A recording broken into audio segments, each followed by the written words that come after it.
It's Tom and Todd's Face Off on WRKO.com. Brought to you by Chamonix, the science of beautiful skin. You heard about leader of the pack? Well, you're about to see it and hear it. It's actually Hell's Angels recruitment chapter. Stay tuned. Yo. Lynn English High School has suspended over 27 students who were involved in a fight off school grounds. Those watching the fight were suspended. Those taping it were suspended as well. Is this the right move by the school? Overreaction. It was not even on school property. Kids, particularly guys, have been fighting forever and ever and ever. What troubles me a little bit about this is women. I'm really old-fashioned. I don't apologize for it. I think their language is horrible these days, and I think their behavior is even more horrid. That being said, people gather at a playground, somebody has a beef with somebody else, of course you're going to square off.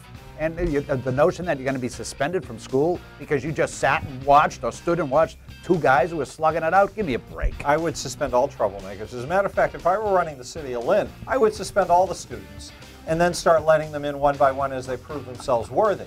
But we have two factors different from the glory days of Finneran when he was beating people up every day and just loving it. He looks back, he just gets misty-eyed over the nostalgic feeling that violence brings to him. So let's put that great feeling he has for violence aside. Let's smoke a joint. Come on. Let's look at what's going on in the world. What's different since the glory days of Finneran? And that is, one, you have crumbling societal mores and an inability of schools to function to maintain discipline. Second, everybody has a high-tech, high-level communication device in their pocket. So it used to be you were walking by, there was a fight, you stand and watch. What were you going to do about it? Now you've got a phone, you call 911. I think it's good for the schools to overreach. Don't let anyone talk to you about 17-year-olds' constitutional rights. Just tell them to screw. Another thing Finneran likes to do. I'm pretty good at telling somebody to screw. Now, here's the old days that we really should be yearning for.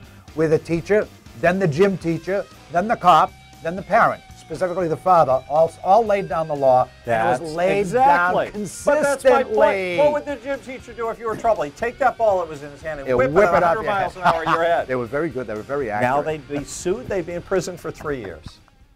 McCain is calling the GOP primary race a Greek tragedy. Do you think the longer the race goes on, the easier it will be for Obama to be re-elected? I think the longer that John McCain remains alive, the more trouble the Republican Party is going to have. Will this guy please go away and shut up? He says nothing that's constructive. And this bandwagon thing about how this is going to hurt the GOP, why is the sharing of ideas in an election so upsetting to people in the Republican Party, the institutional guys? Let's fight it out. Then the ideas get tested and worked through, and ideally they should be better ideas and they should work better for the general election. And admire John McCain for one particular dimension of his life and military career. service. We all know what that was. After that, it's been we all know that was about. He was a screw-off and a screwball at the Naval Academy, probably right at the bottom of his class, last 3 or 4. That doesn't necessarily make him a bad guy. No, that was 70 years ago. His political judgment is ridiculously off base, and this is not a Greek tragedy in any way, shape, or form.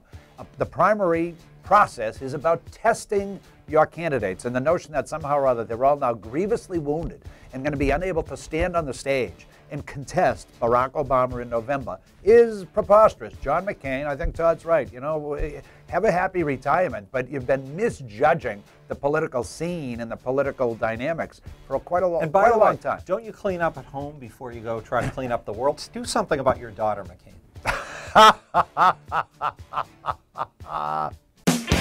Do you agree with President Obama apologizing for the Quran burnings? No, no, no, no, no. Can I say it enough? Absolutely not.